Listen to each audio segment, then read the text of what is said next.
Durante todo o episódio, esse parecia ser o episódio de WandaVision com menos revelações importantes, o episódio menos chocante, até o final.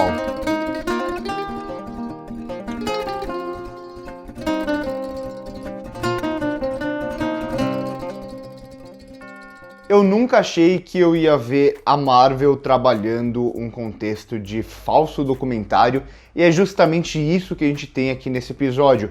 E por que é muito estranho, primeiramente, né? E por que eu fico feliz também com essa opção aqui na série? Porque quando a gente tá falando de universo, a gente tá falando de várias leis aqui que fazem aquele universo funcionar. Então a gente tem várias e várias regrinhas em todo o universo Marvel que fazem o universo Marvel parecer um universo coeso, parecer que todas as obras até então se passam no mesmo mundo, que não é o nosso mundo real, mas tem as regras próprias dele. E dentro disso tem a questão da linguagem cinematográfica. Então como tudo aquilo é filmado, como aparece o humor, como os filmes são montados. Sim, a gente tem algumas diferenças entre os filmes, mas nada que faça parecer muito diferente um do outro. Tudo se passa dentro do mesmo universo.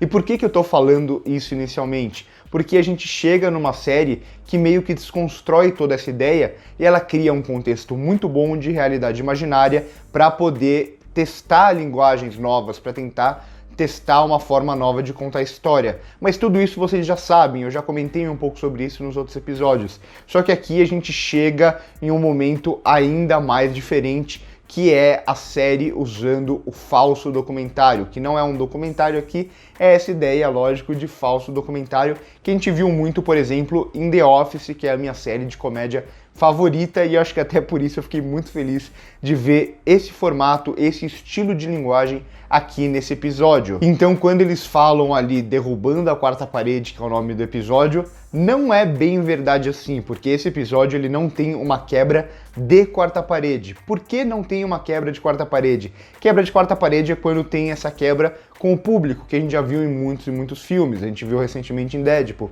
tem também lá em Curtindo a Vida Doidada.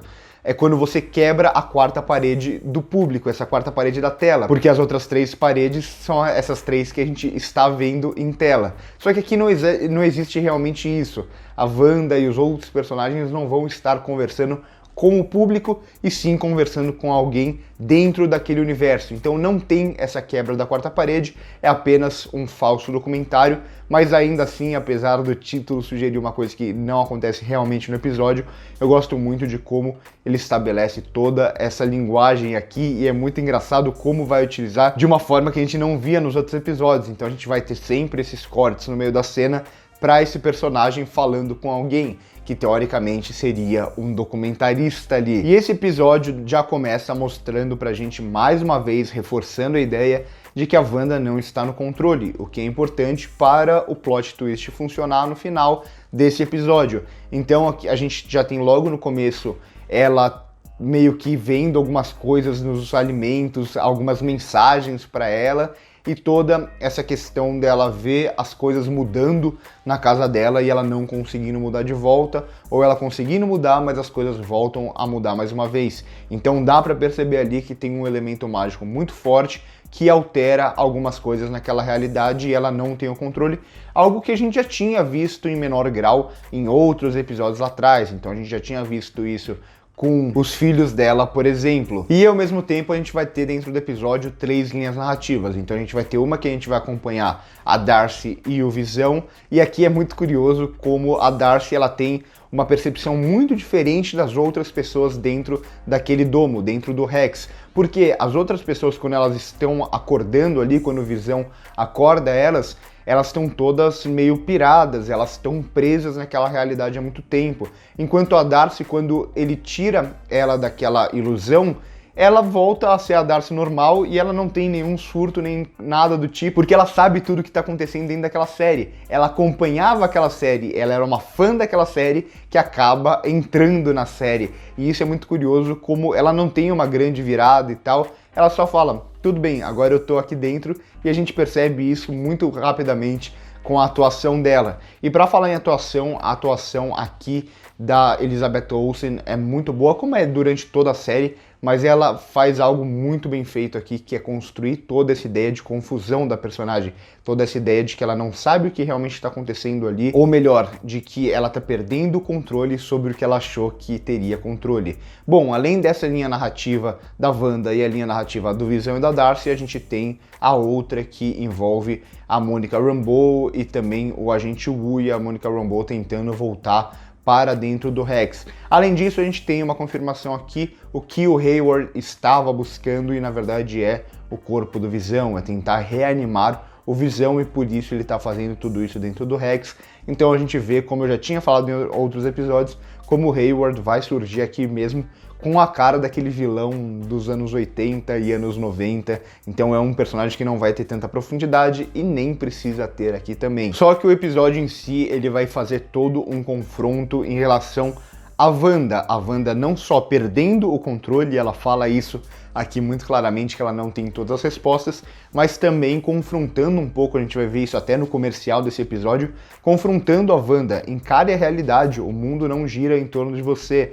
Ela perdeu algo muito importante, ela deu essa pirada, tudo bem, mas algo que eu falo desde o começo, todo esse sentimento de criar essa realidade, fazer tudo isso com essas pessoas, é algo muito egoísta. Então a série tá falando dentro desse próprio episódio para a própria Wanda que tudo que ela está fazendo é puro egoísmo, e ela mesma no final do episódio ela fala para Monica Rambeau, será que eu já não sou a vilã? Que a Monica ainda tem esse questionamento, achando que a Wanda ela ainda tem salvação, e eu acho que realmente tem, o que ela não vê, por exemplo, lá no Hayward. E por sinal, esse discurso da Monica pra Wanda é muito bom e entra mais uma vez nesse tema central, falando, eu também perdi muita coisa, eu também perdi a minha mãe, eu não vi a minha mãe morrer, só que a reação das pessoas é diferente, então é tentando fazer a Wanda mais uma vez aceitar a realidade dela. E é claro que quem chega naquele momento e impede a Mônica de continuar conversando com a Wanda é a Agnes. Só falando, terminando de falar rapidamente da Mônica, a gente já falava sobre os poderes dela, sobre ela provavelmente assumir o nome de Photon da mãe dela, só que aqui com os poderes que ela tem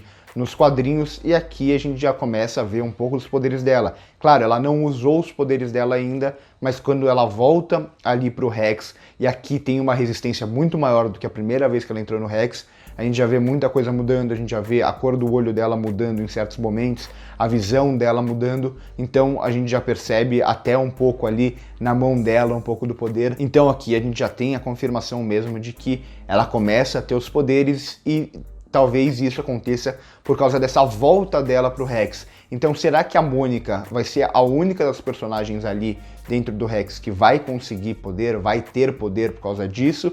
Ou outros personagens também vão sofrer algum tipo de mutação? É isso que a gente precisa ver nos próximos episódios. E aí no final desse episódio a gente tem a grande revelação, a Agnes tinha ficado ali de babá, e quando a Wanda vai tentar encontrar os filhos dela lá dentro, ela fala, cadê os meus filhos? Vai ali pro porão, e lá a gente tem a grande revelação, que não é tão grande revelação assim, no sentido de saber quem é a Agnes. A gente já sabia que a Agnes é a Agatha Harkness, isso a gente já falava desde o começo. Tinha gente que especulava, será que isso vai ser apenas um nome, um fanservice para o público, ou ela realmente vai ter o domínio da magia, ela realmente vai ser a Agatha Harkness dos quadrinhos. Só que além disso, além dela ser realmente a Agatha Harkness e ter todos esses poderes, ter todo esse domínio da magia, a gente vê aqui, nesse episódio pelo menos, que ela está por trás de tudo, e é muito engraçado como é feita essa revelação aqui. Então, criando quase que uma outra sitcom dentro da sitcom e mostrando onde ela estava em todos os momentos que a gente viu na série até então. Então, vendo todos aqueles momentos sobre um outro ponto de vista, e ela tendo esse controle, ela fazendo esse tipo de manipulação, e ela sendo a pessoa que estava manipulando a Wanda o tempo inteiro. Será que ela é realmente a grande vilã da série? Será que ela realmente é a grande manipuladora da série? É possível que sim, tinha essa especulação desde o começo, a gente fica falando o tempo inteiro em Mephisto, em Mephisto, em Mephisto, será que vai ter o Mephisto na série? Será que vai ter o pesadelo na série? Então essas são as respostas que a gente tem para aguardar para os 2 próximos episódios. Eu ainda me questiono um pouco porque essa revelação da Agatha Harkness aqui como a grande vilã e a grande controladora de tudo acaba acontecendo um pouco cedo, 7º episódio, a gente ainda tem mais 2. Então vamos esperar para ver se é realmente isso. A gente sabe que tem uma grande participação por aparecer na série, alguém do MCU, então vamos ver como tudo isso é resolvido, mas como eles trazem aqui, eu gostei bastante. Além disso, tem uma cena no meio dos créditos nesse episódio, algo que não acontecia nos episódios anteriores, e isso vai ser a única coisa que eu não vou dar spoiler aqui, até porque não tem um grande spoiler, mas eu não vou falar sobre isso aqui, porque talvez muitas pessoas que assistiram o episódio não se ligaram e não perceberam que tinha uma cena no meio dos créditos. Então eu não vou dar spoiler, fique tranquilo, mas quem assistiu essa cena pode comentar aqui embaixo nos comentários. Então por hoje é isso, se gostou do vídeo já deixa o seu like, se inscreve no canal se ainda não é inscrito, comenta o que você achou do episódio, comenta se eu perdi alguma coisa, se você discorda de mim, claro, sempre tudo isso numa boa, passa no primeiro comentário fixado para ver as nossas outras redes sociais. Por hoje é isso e corta.